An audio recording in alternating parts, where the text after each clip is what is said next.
Salam və vaxtınız xeyir sizləri. İkinci hissədən salamlayıram.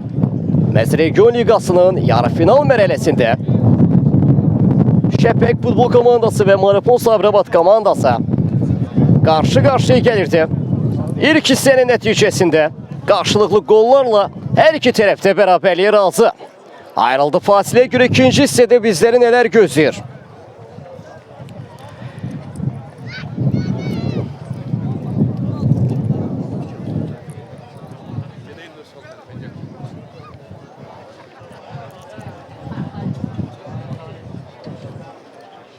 Qarşılaşmanın baş hakimi Əliyev Emin məhz birazdan start fitini səsləndirəcək və qarşılaşma start götürəcək. İkinci hissə həyəcanı məhz elə Əliyev Eminin fiti ilə başlayacaq.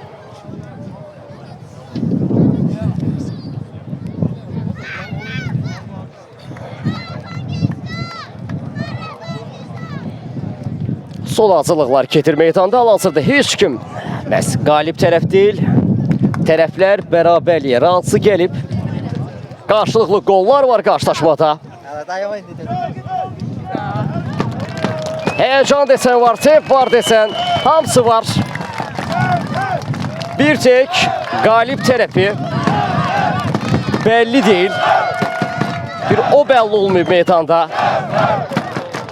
Görək bu 45 dəqiqədə bu sualın cavabı tapılacaqmı? Qarşılaşmaya Maripol Sabirabad komandası start götürəcək. Topun başında kapitan o nömrəsi ilə Vüqar Əşrəflidir. Əliyev Eminin start fiti gözlənilir.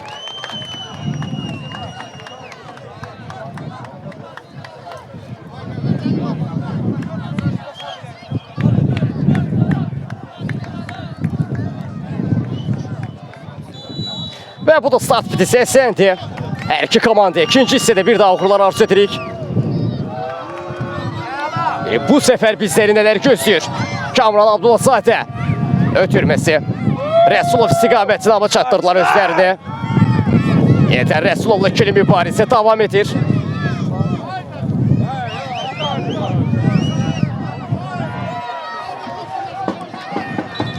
Taç atışı məhz Maripol Sabirabad komandasına da.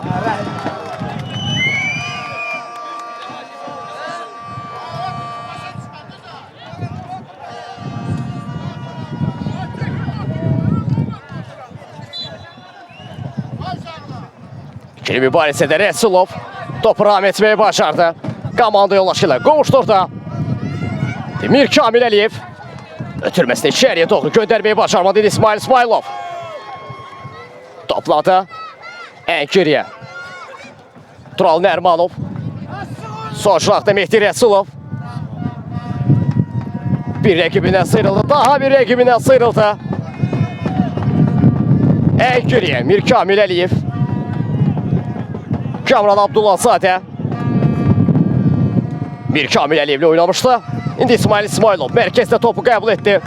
Sağ şıraqında ən yaxın güncündə Kamran Qürbətov əla görmüşdü. Hüseyin Axundov. Yenidən Kamran Qürbətov. İsmail İsmailov həmləni start götürəcək. Tural. Sol şıraqda Mehdi Rəsulov. Aldadı şüfəndlər cərmə meydançasının içərisinə doğru bir düşüncə daha. Kamran Abdullazadənin zərbəsi. Daha bir şans əldən qaçır. Etirazlar da var ədalət təmsilçisinə. Qapıdan zərbədir. Maripol Sabirabad oyuncularının gözləntisi, düşüncəsi gün zərbəsindən yanaydı.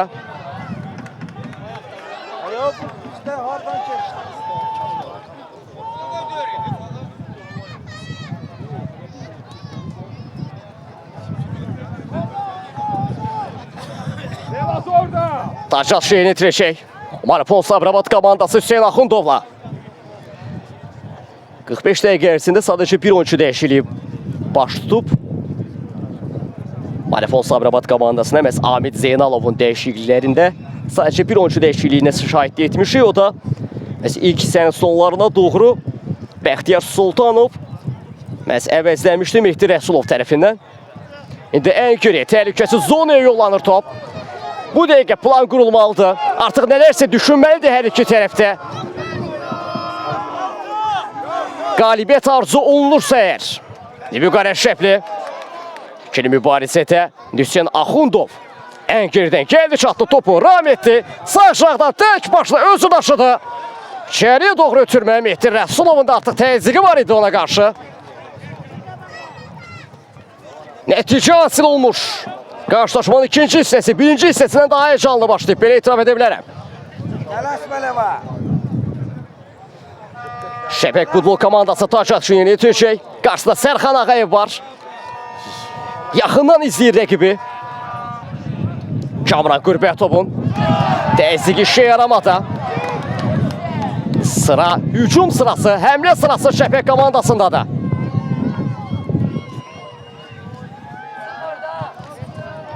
İçəriyə doğru sıyılan bir ötürmənin qarşısı alınır.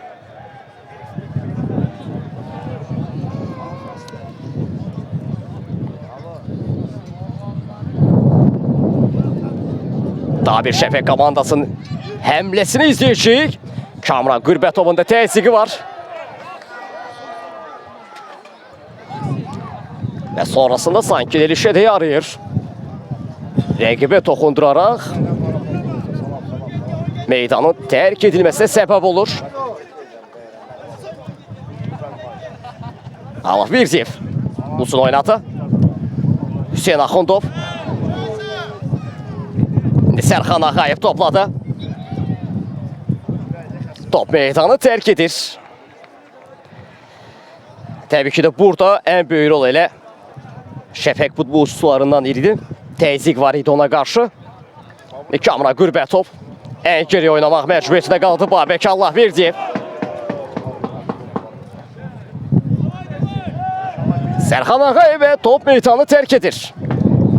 Yan xət hakimi yaxşı görmüşdü.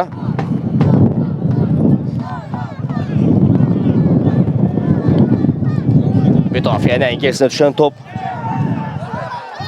Vüqar Əşrəfli məhz sözünü çatdırmışdı. Təzyiqini göstərdi rəqibə qarşı. Ciddi bir əmlə qurula bilərdi.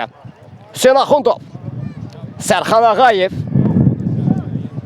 İndi ən geri oynamaq məcburiyyətində qaldı. Şəfək komandası sanki bu son təhlükəli əmlədən sonra bir qədər müdafiəyə qapanıblar. Mehdi Rəsulov ötürmək keçmədi. Növbəti cəhdi isə yerdə qalır artıq. Standart vəziyyət Kamran Abdullazadə yerinə yetirəcək. Tələsmir Kamran Abdullazadə düşünüb ötürməyi düşünür, daha doğrusu planlayır. Rəsulovdan keçmədi ötürmə. Nəsənov yenidən Kamran Abdullazadə.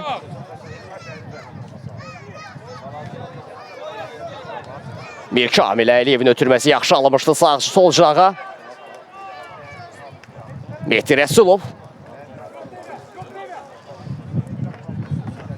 Tam istədi. Hücumu qura bilmədi, bu açıq aydın. Üz reaksiyalarından görünürdü. İndi Tural. Daha doğrusu Kamran Qürbətov. Mir Kamil Əliyevin oynatıq və qayda pozulur. Olduqca təhlükəli bölgədən standart bir vəziyyət yerinə yetiriləcək. Yenidən topun başında öyrəşdiyimiz kimi ilk hissədən bəri bütün standart vəziyyətlərdə duran top organizasyonlarında Hüseyn Axundovu görürük. Elə topun başında elə ondan başqası deyil, ondan başqasını təsəvvür etmək mümkün deyil. Hesab 1-1'dir. Tarazlıq pozulmayıb. Hakimin piti səsləndi. Qapı qarşısı ötürmə və gol! Geri dönüş izləyirik qarşılaşmada. Zəncir qırıldı. Hüseyn Axundov o məhsuldarlığını, maestroluğunu danışdırır bu ötürməklə. 2-1.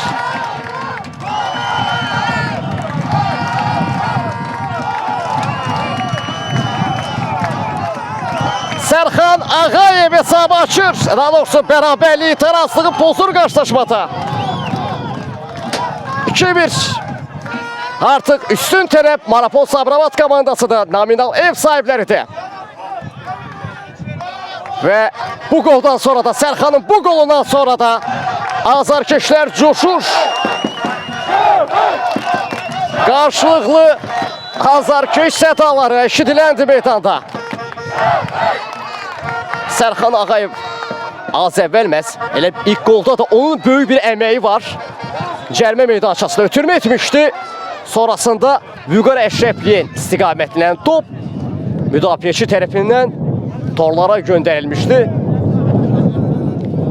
Burada da elə məncə məhsullar ötürmə elə Sərxan Ağayevin adına yazılmalıdır.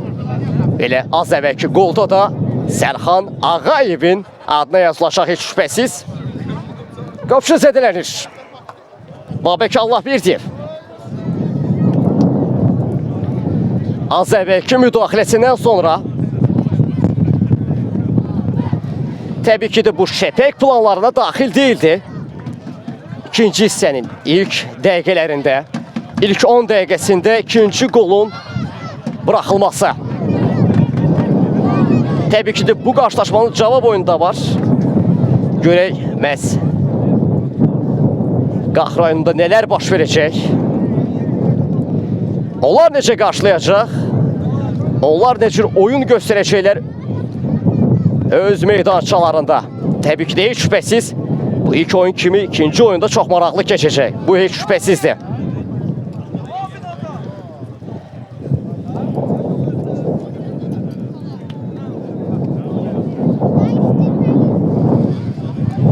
Babək Allahverdiyev eləsə ayağa qalxması mümkün olmayıb. Ümidvarıq ki, davam edə biləcək qarşılaşmaya, çünki olduqca kritik müdaxilələri var. İstər çıxışlarda düzgün oynayır, istər də müdaxilələri, refleksiyaları komandasını bəlkə də yalan olmasını 3 qoldan xilas edib.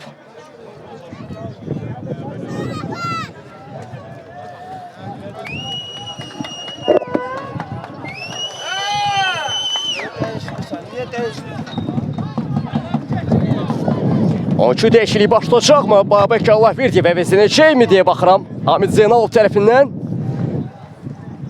Texniki zonasında heç bir tərpəniş yoxdur. Elə böyük ehtimalla da davam edəcək qarşılaşmaya. Qorxulu heç nə yoxdur. 2-1 hesab. Yeni qatılanların nəzərinə hesab 2-1'dir. Məhz 1-0. Üstün başladığı Şəfək komandası oyunda. Sonrasında Marapol Sabirabad qarşısında 2-1 geriyə düşdü. Təbii ki də Sərxan Ağayevin ötürməsi və qolu ilə.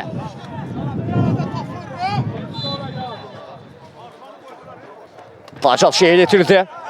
Cəlmə meydançasının içərisinə doğru. İkinci mərtəbədə hava mübarizəsində yaxşı oynamışdı hər iki komandanın oyuncusu. Davamı gəlmədi. Sonrasında Kamran Abdullahzadəyə aman verilmədi. Həsənov taç atışını yenitirdi Tural Nərmanov istiqamətinə. Atılan ikinci qoldan sonra artıq daha templi oynayan tərəf Marapol Sabirabad komandasıdır. Rəsulovun ötürməsi əla alındı. Sonrasında Həsənov içəriyə doğru ötürmə. Sonra da müdaxilə. En sonda top qapçının qollarında qalır. Əla ötürməti istədiyini, istənilən nəticəni hasil edə bilmədilər rəqib qapı qarşısında. İndi ən geriyə Babək Allahverdiyevdə qalır top. İndi Qürbət. Sonrasında Tural Nərmanov istiqamətinə. Sol şırağında Həsənov var. Yenidən Tural Nərmanov. İndi Kamran Abdullahzadə daha bir hücum şansı. Mir Kamil Əliyev. Səbirli davrandı, təmkinli davrandı. Rəsullu qovuşturdu topu. İsə sol şıraqdan daha bir əks hücum şansı. Sabirabad adına. Üçüncü gol axtarışladılar. Kamran Abdullahzadənin zərbəsi. Qapıdan yan keçir. Daha bir şans əldən qaçır amma geri planda, geri rakursda daha bir zədələn oyuncu var. Bu səfər Zədə tərəf dəyişdirir. Şəpək komandasının oyuncusu yerdə qalır. Ümidvarıq ki, hər iki komandada zədələr az olar. Oyuncular məhz meydana çıxış etdiyi ilk heyətlərlə davam edə bilər. Bu zərur dəyişiklik olmaz. Heç bir komandaya bunu arzu etmirik.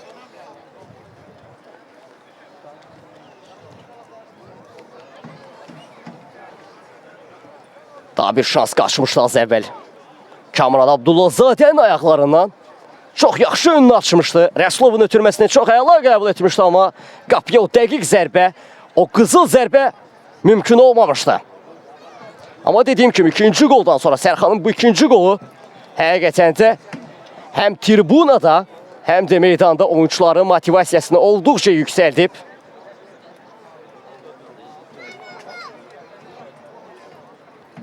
Hətta aldığı məlumatlara görə Şəpək komandası bir neçə oyuncu əksikliyində davam edir meydanda. Tam heyətlə çıxış etmir. Aldığı məlumatlar bu yöndədir, amma təbii ki, doğrusunu bilməz bir qədər çətindir.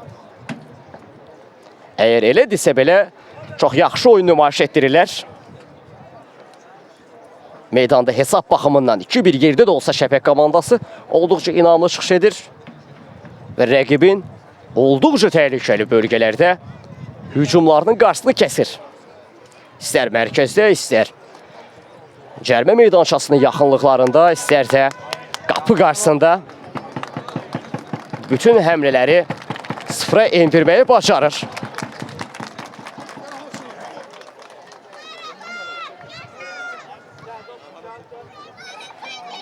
İndi qarşılaşma bərpa olacaq. Təbii ki, böyük ehtimalla bu zədələrin apardığı vaxt əvəz olacaq. Əlavə vaxt olaraq təyin ediləcək. Qarşılaşmanın baş həkimi tərəfindən, Əliyev Emin tərəfindən qapıdan qısa paslarla Şəpək komandası oyun quracaq. Mərkəzə doğru ötürmə. Kamran Qürbətov qarşılamışdı. İndi İsmail İsmailovun təzyiqi. Kamran Abdullahzadə gerdə topu qazandı. Mirik Kamil Əliyevlə topu qovuşturdu. İndi İsmail İsmailov. Daha bir həmlə şansı, daha bir hücum şansı, daha bir gol epizodu şansı. Yarana bilər Hüseyin Axundov. Çox sürətlidir. İçəriyə doğru ötürmə. Boşda qalan topa Rəsulov yiyələnir. Ən geriyə Mirik Kamil Əliyev çəkdi soluna. Baxdı qapıya. Yerdən göndərdi. Əsəlovun içəriyə ötürməsi. Keçmir ki, keçmir. Həmlə davam edir. Gəlişinə bir zərbə amma. Kamran Abdullahzadənin ötürməsi dağa daşa yollanır. Sanki kontrol altına alıb daha bir ötürmə versə, təhlükə bir qədər də daha davam edəcəkdi. Nəzərinizə çatdırım ki, Kamran Abdullahzadənin olduqca inanlı zərbələri var, amma sanki göz nəzər deyib ola meydanda.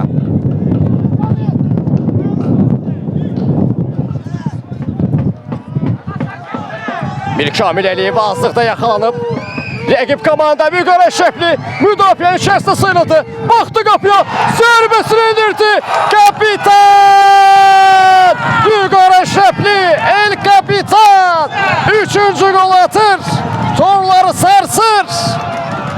Hiləkərcəsinə müdafiənin ən gerisinə sızdı. 3-cü golu komandası adına qeydə aldı. Hər kəs sevinçlidir. Hamid Zeynalovun artıq üzü gülür.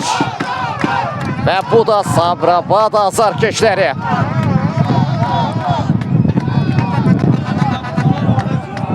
Və bunu deyə bilərəm ki, Şəpək komandasının planlarına bu 3-cü gol daxil değildi. Bu ötürmə heç daxil değildi.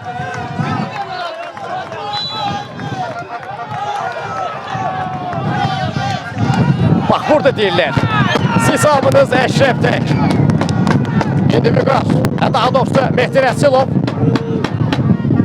Ən geriyə Kamran Abdullahzadə yerdə qalır. Etirazlar var. Etirazlar var.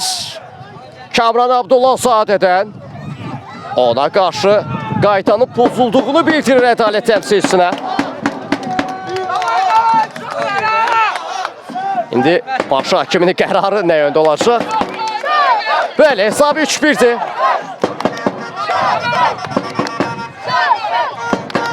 Standart vəziyyət yox. Şəfəq komandasının da. Ədalət təmsilçisinin qərarı bu yöndə idi.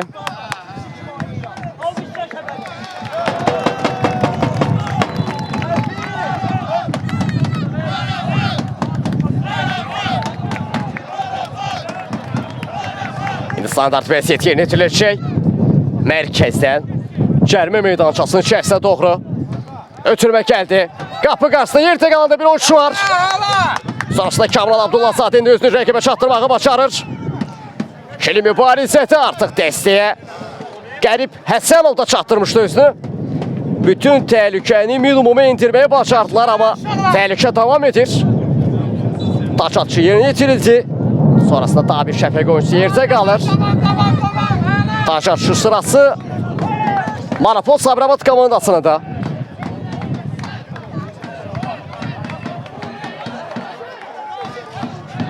Səhvi mücəhidim Qədir Həsənov. Qədir Həsənov özünü çatdırdı. Təhlükə tam soğuşmayıb. Sonra da Qədir Həsənov daha bir həmlənin qarşısı alır. İndi Büqara Şəflik kapitanı ən geriyə dəstəyə gəlib komandasına yardıma gəlib, amma ötürmə bir qədər kör təbii alında. Həmlə davam edəcək. Baskı davam edir Marapol Sabirabad komandasından sonrasında. Kamran Qürbətov topu taça yollamağı bacardı.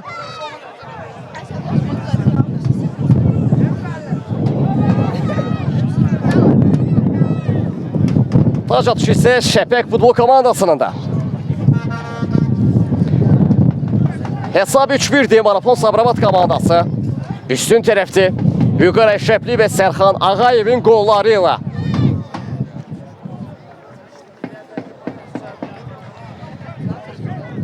Cərimə meydançasında yaxınlığından taç atışı qeydə alınacaq. Sərxan Ağayev mane olmuşdu. Sonrasında daha bir həmlə və yerdə qalır. Oyuncu qayda bir daha pozulur. Taç atışı sərbəst bir zərbəyə, cərimə zərbəsinə çevrilir meydanda. Növbəti mövsümdə də nəzərinizə çatdırım. Artıq tikinti işləri yekunlaşarsa Sabirabad, Marapol Sabirabad komandası öz doğma meydanında çıxış edəcək Sabirabadda. Gələcək sezon oyunlarında məhz orada çıxış etdirəcək. Öz doğma rayonunda, öz doğma azarkeşləri qarşısında. Və nəzərinizdə bunları çatdırmaqda fayda var bilməyənlər üçün. Qapı qarşısında ötürmə. Boşluqda etirazlar var əllə oynamayla bağlı. Şəfəq oyuncularından, amma ədalət təmsilçisi korneri göstərir. Gün zərbəsini göstərir. Şəfəq komandası cərimə zərbəsindən yaralana bilmədi, amma gün zərbəsi qazanır. Qolun yarısıdır. Fərqi azaltmaq adına, minimallaşdırmaq adına. Həmlələr davam edir. Yerdə qalan oyuncu var. İsmailov özünü çatdırdı. Əksi Cumat çevrilir. Sürüşmə pəndi yerində və olduqca yaxşı alınmışdı, amma sonraki epizod qayda pozuntusuna yol açır.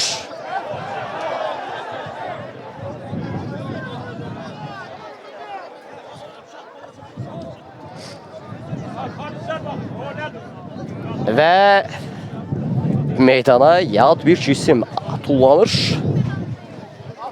izləyicilər tərəfindən.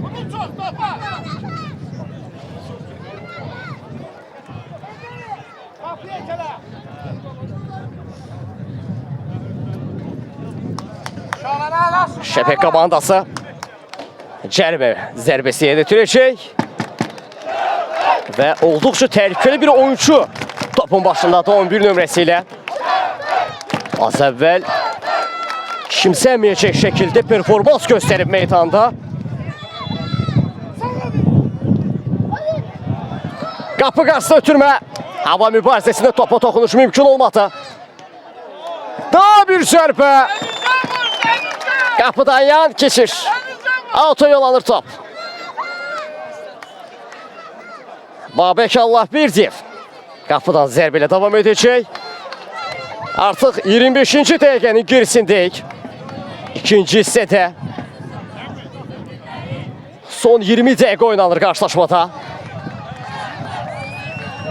Üstün tərəf isə 3-1 hesabla Maripol Sabirabad komandasıdır.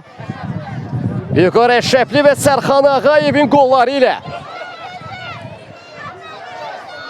Kamran Abdullazadə müdafiəni ən geçsə ötürmə. Hüseyin Axundov təhlükəsiz zonaya əla yolladı. Bir-birlərinə əla başa düşdülər. Babək Allah bir ciblə. Rəsulov bir rəqibinə sıyrıldı. Top mərkəzləndi. Qadir Həssanov. Ötürməsi Kamran Abdullazadədən olduqca kritik bölgədə bir top itkisi. Tural qarşılamışdı. Sağ aşağıda yedən Qadir. Daha doğrusu Qədir səhvimi düzəldim. Mehdi Rəsulov yerdə qalır. Topun başına isə Tural Həssanov gəlir. Daha doğrusu Tural Nərmanov gəlir.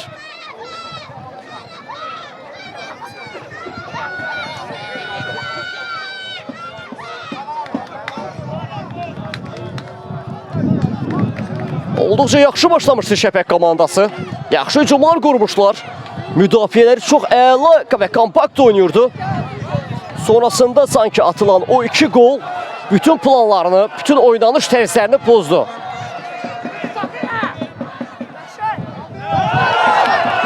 Daha bir Şəfəq komandasının əmləsi azlıqda yaxalanıblar. Olduqca boşluqlar var. Qədir Həssanov özünü çatdırdı amma ötürmə gəlib çatmadı cərimə meydançasında komanda yoldaşına. Bu şanslardan belə qaçır. Dediyim kimi plan pozulubsa artıq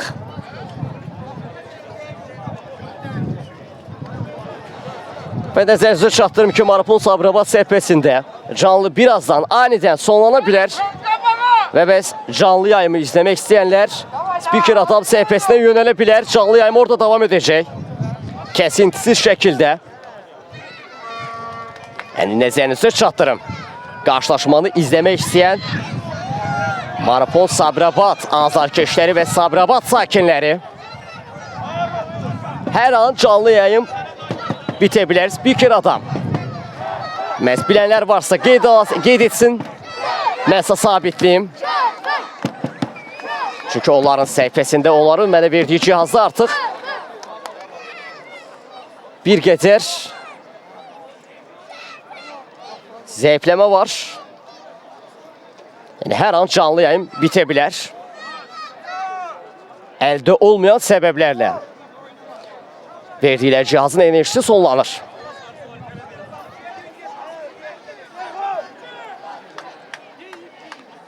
Və indi qarşılaşma birazdan bərpa olacaq. Oyunun son 15 dəqiqəsinə daxil olmuşuq. Hesab 3-1 Maripol Sabirabad komandasının xeyrinədir.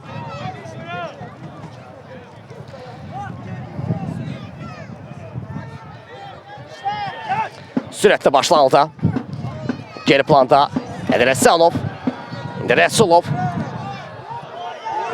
Mir Kamildən ötürmə keçmədi. Və taca yollanır top.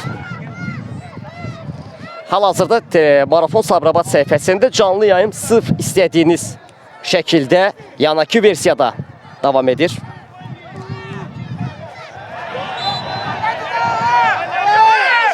Və qayda bir daha pozulur. Olduqca qarşılaşma sürətli biçimdə tez-tez yarıda kəsilir. Təbii ki, yəqin məsələdir ki, ədalət təmsilciləri bu vaxtı bərpa edəcəklər qarşılaşmanın son dəqiqələrinə yaxın vaxtlarda.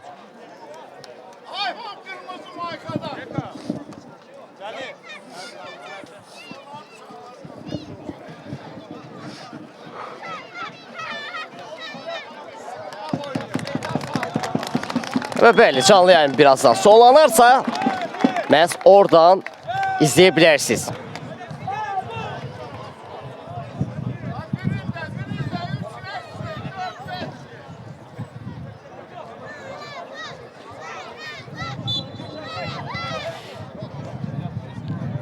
Qısa paslarla gəlir. Marafon Sabirabad komandasının səhifəsində sırf istədiyiniz kimi ekran yanaki biçimdə yayımlanır.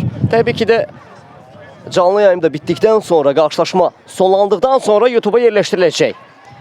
Yəni rahatlıqla qarşılaşmanın tam versiyasını izləyə biləcəksiniz 90 dəqiqə kəsintisiz biçimdə.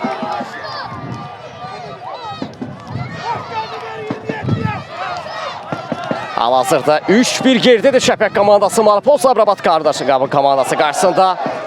Nəriman, buradan da bir tərs toxunuş var idi.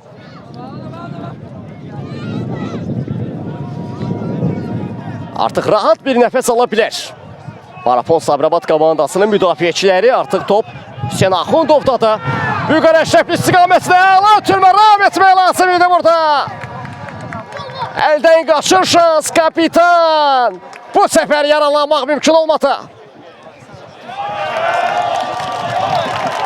Həmlə davam edəcək. Bu səfər Şəfəq komandası adına bir müdaxilə də var idi İsmail İsmailovdan. Sərxan Ağayev. Məhsuldar ötürmələrin sahibidir o. Büyük Əşrəfli ilə qovuşturdu. Solda da boşluq var. Çəkdi soluna. Mərkəzdədir. Zərbə şansı alamadı. Kamran Abdullahzadənin zərbəsi. Qapçı üstü çatdırmağı başarır. Həmlə bu cür sonlandı. Nəticəsi olmadı amma 4-cü qol bir anlıq gəlirəm deyirdi. Hesab 3-1. 3-1 Marafon Sabirabad komandası. Üstün tərəfdə. İndi isə Şəfəq komandasının əks hücum şansı. Qərib Həsənov üzünü çatdırmağı başa indi. Kərim.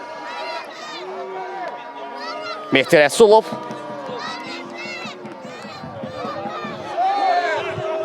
Tural Nərmanovun ötürməsi Həsənova idi. Kamil. Əliyev təhlükəsi zonaya özü tək başına aldı, qopartdı. Sonrasında Qürbətov. İndi Hüseyin Axundov.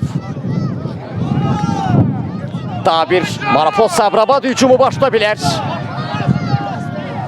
Oyunun tempi bir qədər sürətlənib son dəqiqələrdə. Bunu başda etmək lazım idi. Bu oyunu başla oynamaq lazım idi və Sərxan Ağayev zədələnir. Davam edə bilmədi. Epizodun devamında zədələnir. Sərxan Ağayev.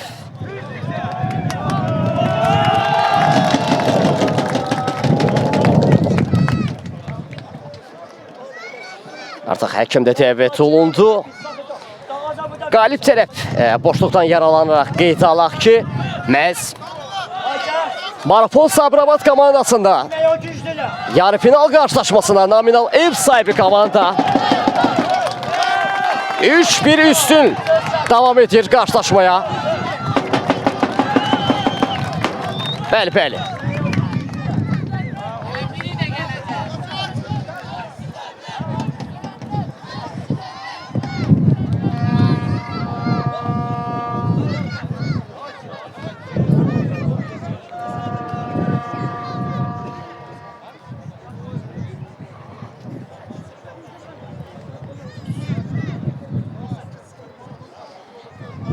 Və qarşılaşmada artıq ikinci hissənin 33-cü dəqiqəsi geridə qalıb.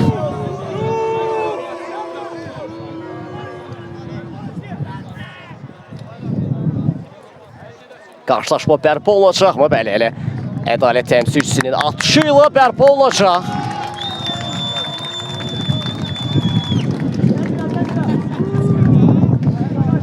İlk hissənin, daha doğrusu ikinci hissənin 34-cü dəqiqəsi geridə qalıb. Və oyuncu dəyişiklikləri də var. İsmail İsmailov meydanı tərk edir, onu əvəzləyəcək oyuncu isə Mirabbas Qədirlidir. Görək, bu oyuncu dəyişikliyinə təəssürat bağışlayacaq. Az əvvəlki dəyişiklik ilk hissənin sonlarında ki, dəyişiklik Bəxtiyar Sultanov və Mehdi Rəsulov dəyişikliyi çox əla yaramışdı. Hətta Mehdi Rəsulov belə deyə bilərəm ki, özünə məxsus olduğu cinaqda çox əla oynamışdı. İkinci və üçüncü qolda da onun əməyi çox böyüdü. Görək indi Mirabbas Qədirli nə cür təəssüratlarla meydana daxil olacaq. İndi isə həmlə sırası Şəfəq komandasındadır. Yerdə qalır oyuncu Sərxan. Qaydanı pozmuşdu ona qarşı. Daha doğrusu Kamran Abdullahzadə. İti qaydanı pozan.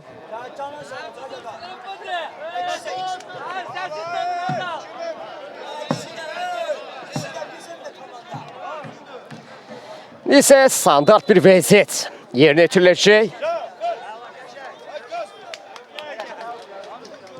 Hakim Müfiti səsləndi. Qapı qarşısına ötürmə. Toxunuşda var indi. Rəsulov özünü çatdırır. Uzaqlaşdırmağı başarır. Təhlükəsi Soni belə yol yerində əks-hücum şansa. Vüqar Əşrəfli El Kapitan tek başla irələdi. Yerdə qaldı tamam işarəsini göstərən ədalət təmsilçisi Rəsulov. Daha bir əmlə başlamadan sollanır. Mir Abbas Qədirli yerdə qaldı qalxdı ayağa. Nimir Kərim Əliyev. Mir Kamil daha doğrusu. Tabi isə meydanı tərk edir. O yaşanan 40 saniyədə olduqca sərt oynamaları, olduqca təhlükəli epizodlara şahidlik etdik. Ardınca Vüqar Əşrəfli, sonrasında Mir Abbas Qədirli və Mehdi Rəsulov ifasında gördük, şahidlik etdik bunları. Çox maraqlı bir epizod idi, amma nəticə hasil olmadı. Mir Abbas Qədirli yenidən Kamran Abdullahzadə oyunla oynamışdı. İndi Mir Kamil Əliyev. Bir qədər anlaşılmazlıq yarandı. Orada bir qədər anlaşılmazlıq var idi və ədalət təmsilçisi qarşılaşmanı dayandırır. Var idi orada anlaşılmazlıq. Epizodun öncəsində. Mir Abbas Qədirli ilə oynandı. Ondan olduqca kritik bir ötürmə xətası. Kamran Qürbətov komanda yoldaşlıq xətasını bir qədər düzəltdi. İndi Mir Kamil daha bir həmlə şahid etdirəcək bizə. Ötürmə keçmədi.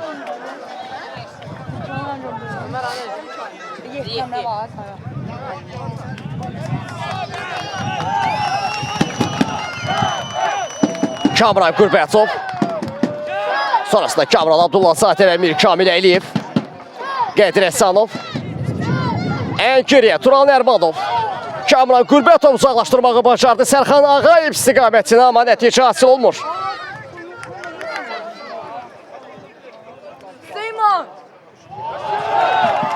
Şəfəq komandası geri planda topu qazanır. Əks-hücum əmləsi qarşı alınmazsa təhlükəli olar. Və qarşı alınır. Kamran Qürbətov sanki ilk hissədəki buraxılan o qoldan sonra özünü bağışlatmaq üçün müdaxilələr edir.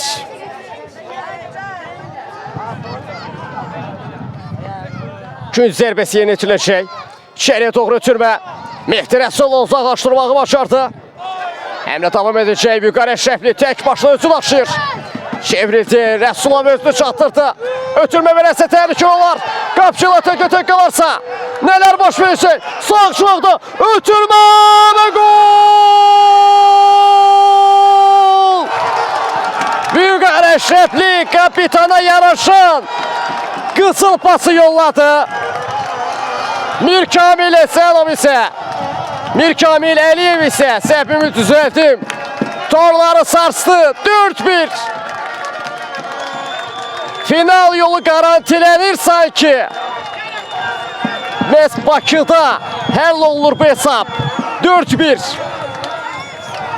Vüqar Əşrəfli əla daşıdı. Onun öncəsində Mehdi Rəsulovun unudulmaz pası var idi ki, səbirli davrandı, gözlədi. Vüqar Əşrəflinin hərəkətlənməsinə keçid yaratdı.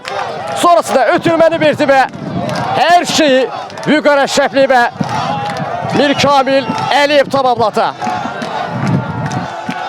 4-1. Artıq dəqiqəyə də baxdıqda son 5 dəqiqə var. Şəfəq komandası ya üstə gəlməlidir, ya onlara bir möcüzə lazımdır meydanda. Hesabı tarazlaşdırmaq adına çox çətin olacaq. Təbii ki də əlavə vaxta təyin olacaq böyük ehtimalla. 90 dəqiqəyə daha bir Sabirabad hücumu. Bir Kamil Əliyevin təzyiqi nəticə verməmişdi. Həmlə davam edəcək. Artıq fərqi azaltmaq adına oynayır Şəfəq komandası. Son anda müdaxilə Turan Ərmanov. Təhlükəni sovuşdurur. Aman vermədi. Şəfəq oyuncusuna. Amma həmlə davam edəcək. Hələ bitməyib qarşı durma. Bu 5 dəqiqələri nələr sığdırıblar bu meydanlarda. Futbol meydançaları, bu yaşıl meydan nə 5 dəqiqələrə şahidlik edib, nə möcüzələrə şahidlik edib. Kamran, sol açılaqda Mehdi Rəsilov. Boşluqlar var, təhlükəli ola bilər. Cərimə meydançasına daxil oldu, baxdı qapıya, çəkdi soluna. Bir qədər çox saxladı ayağında amma yerdə də qalır, etirazlar var. Ədalət təmsilçisi fikri qətidir, qalx ayağı deyir, heç nə yoxdur deyir orada. Mehdi Rəsulovun penalti gözləntisi var idi ədalət təmsilçisinin. Bir qədər sanki ədalət təmsilçisi qarşılamadı bu arzu istəyini. Və mən daha bir oyuncu dəyişikliklərini görəm meydanın kənarında Marafon Sabirabad heyətində. 25 nömrəli oyuncusu meydanın kənarına yaxınlaşıb, əvəzlənməyi gözləyir.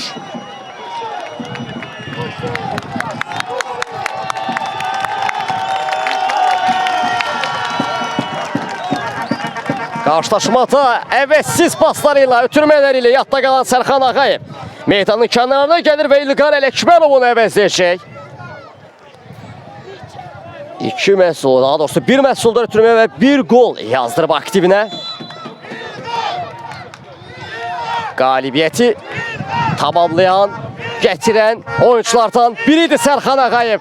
Marafon Sabirabadın 11 nömrəli oyuncusu. Mirkamil Əliyev.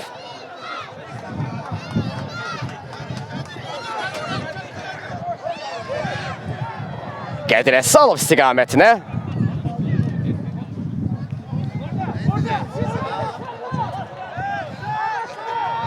İçəriyə doğru ötürmə. Sabirabad komandasının da olduqca təzyiqi var. Artıq 4-cü qoldan sonra bir qədər təzyiqlər davam edir. İlqarın da təzyiqi var idi, qayda da pozulur. Gərginlik var meydanda. Mirkamil Əliyev mani oldu və sarı kartla cəzalanır meydana.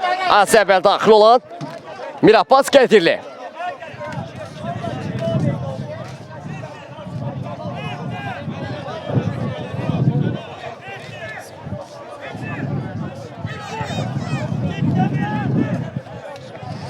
Standart bir vəziyyət yeni itirəcək. Qarşılaşmanın artıq son 2 dəqiqəsinə, əsas vaxtın 2 dəqiqəsinə keçid etmişik. Görək əlavə vaxt təyin olacaqmı?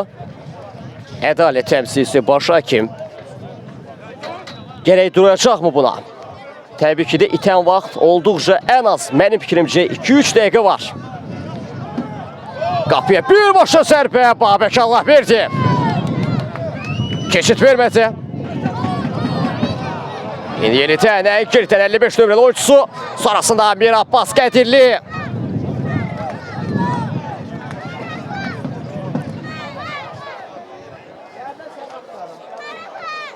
Teşekkürler Yalçın Bey. Teşekkürler Yalçın Bey. Hal-hazırda hesap 4-1'dir.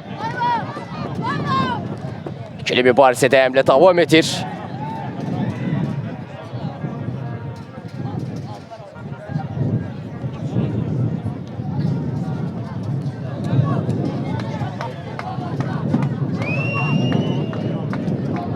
Kamran Abdullahzadənin müdaxiləsi yetərsiz qaldı. Bir çınaq dəyişikliyi də var. Əsalov sürətlənmişdi. Geridən bir zərbə. Babək Allah verdi, evdə qalır top.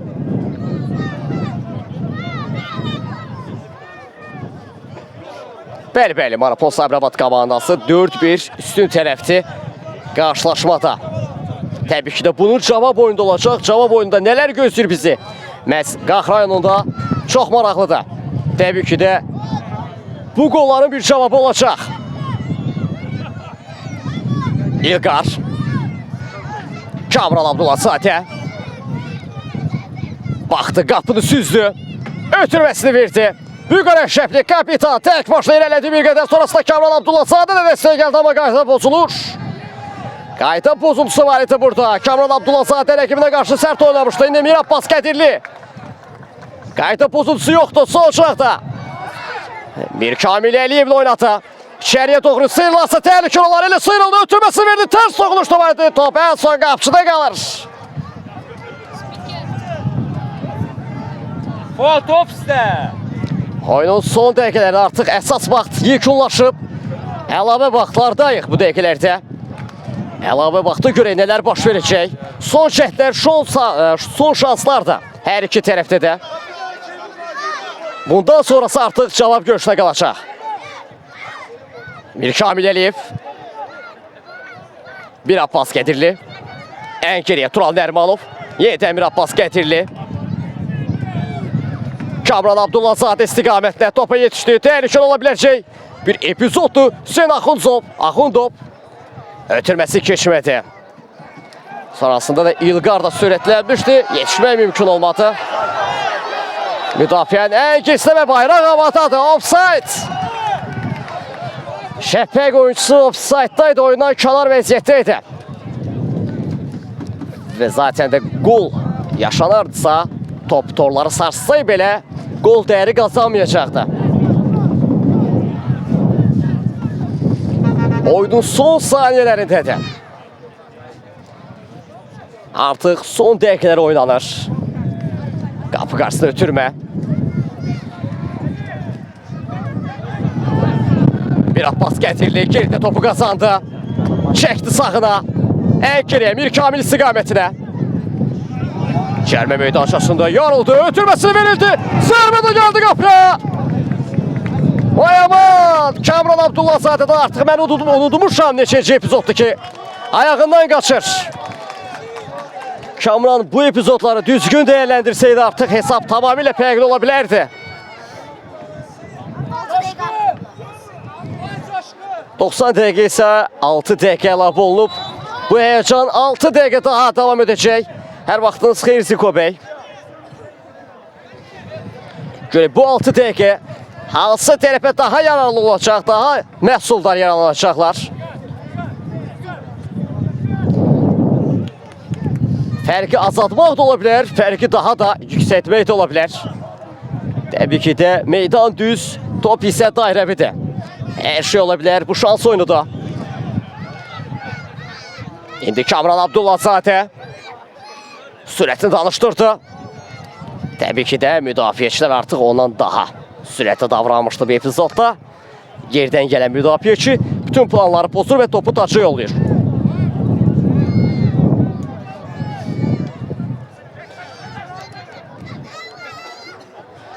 Qədir Əhsanovla Şəfəq komandasının 2 nömrəli oyuncusunun mübarizəsinə şahid etdik. Qazanan tərəf Marapol Sabirabad oyuncusu oldu. Sol çınağa daha bir ötürmə. Çınaq dəyişikliyi Mir Abbas Qədirli çəkdi sağına. Nilqar Ələkbərzadə. Hüseyn Axundov. Qamətini itirən bir oyuncu var idi orada. Şəfəq oyuncularından.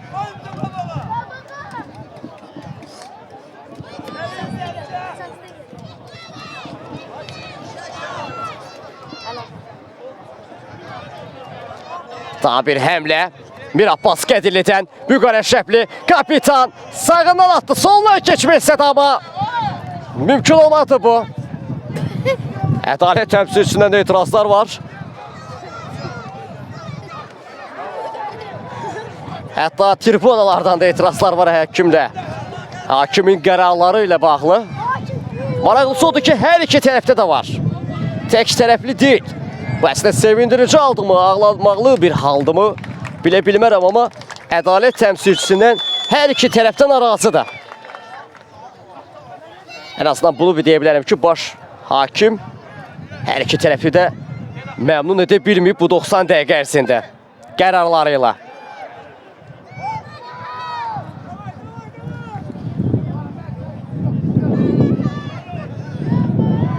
Mehdi Rəsulov. Sol çınaqda Mehdi Rəsulov. Cərmə meydançasının içərisinə daxil olarsa təhlükəli olar. İlqar Hüseyn Axundovla oynadı. İçeriye doğru ötürme. Ötürme değil. Zərbədir bu. Zərbədir bu. Herkesi çaştırdı. Golun güzelliğine bak. Bak karşılaşma elə bununla da sonlanır elə. 5-1. Hüseyin Axundov xəsis davrandı. Amma meydanlarda qəbullanmaq lazımdır ki, bu cür gözəl xəsislik daha yer üzündə görsənməyib. Bundan gözəl xəsis davranıla bilməzdi meydanda. Azarkeşlər coşur.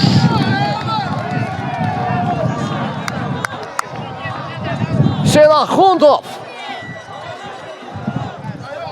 qalib tərəf olur. Bu duelladan Qapçıyla təkə-təkdə. Olsa Qapçının bir qədər soluydu amma Qapçının görüş açısı var idi. Sadəcə məncə Qapçı düşünmürdü ki, bu zərbə olar birbaşa qapıya. 5-1. Marapol Sabirabad 5, Şəpək komandası isə 1. Nominal ev sahibi Marapol Sabirabad komandası işi elə öz evində həll etdi. Çox böyük bir üstünlükdür. Geri dönüşü mümkünsüz deyil amma olduqca da asad olmayacaq. Çox çətin bir qarşılaşma gözləyir Şəpək komandasına. Tural Nərmanov. Oyunun son saniyələrində Qədir içəriyə doğru ötürmə. Daha bir gol mu gelir Ayaman? Eldən qaçır. Daha bir şans eldən qaçdı. Bu epizodda Mehdi Rəsulov da xəsis davransaydı bəlkə də 6-cı gol gələcəkdi.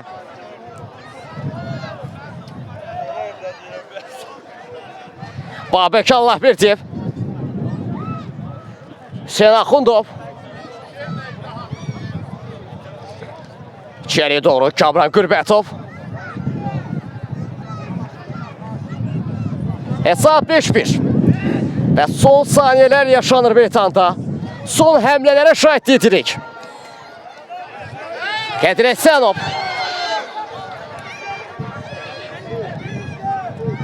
Ötürməsi Mehdi Rəsulova idi indi. Mir Kamil Əliyev əla çevrildi. Marcel dönüşü əla idi amma nəticə hasil olmur. Marapol Sabirabad 5-1 üstündü. Mir Kamil içəriyə doğru ötürmə. Daha bir həmlə gəldi amma yenidən nəticə hasil olmur ki olmuş. Şans sanki bugün bağlanıb Kamran Abdullahzadənin üzünə. Arda son 5 dəqiqədə Real 4 gol epizodundan 3'ü qaçıb, biri isə torları sarsıb. Biləsuvar və Zəngəzur maçlarından xəbərdar deyiləm. Müdafiənin içərisində doğru ötürmə. Son həmlə yaşana bilər, bəlkə də gol gələ bilər, fərq asıla bilər. Bərabərlik yetərli olmayacaq amma bir qədər işləri yüngülləşdirə bilərlər. İçəriyə doğru ötürmə. Top meydanın içərisində deyildi. Artıq meydanı tərk etmişdi. Beyaz və sarılar və Şəpək komandası, mavi qaralar isə Marapol Sabirabad komandası da. İlk hissədə amma istədiyim üstünlük tərəf, üstün oyun göstərən tərəf Şəpək komandası idi. İkinci hissədə isə bütün planları, bütün daşları sanki yerindən oynatdı Marapol Sabirabad və elə bir geri dönüş etdi ki, mümkün olmadı özünə gəlsə rəqib və bununla da penalti səslənir. Sizinlə mən idim Miraq Ələsgərov. Region Ligasının yarı final heyecanında ilk karşılaşmada 5-1 Marapol Sabirabad komandası üstün ayrılır. Məhz cavab görüşünə hazır cavab şəkildə ayrılır. Gözləyə cavab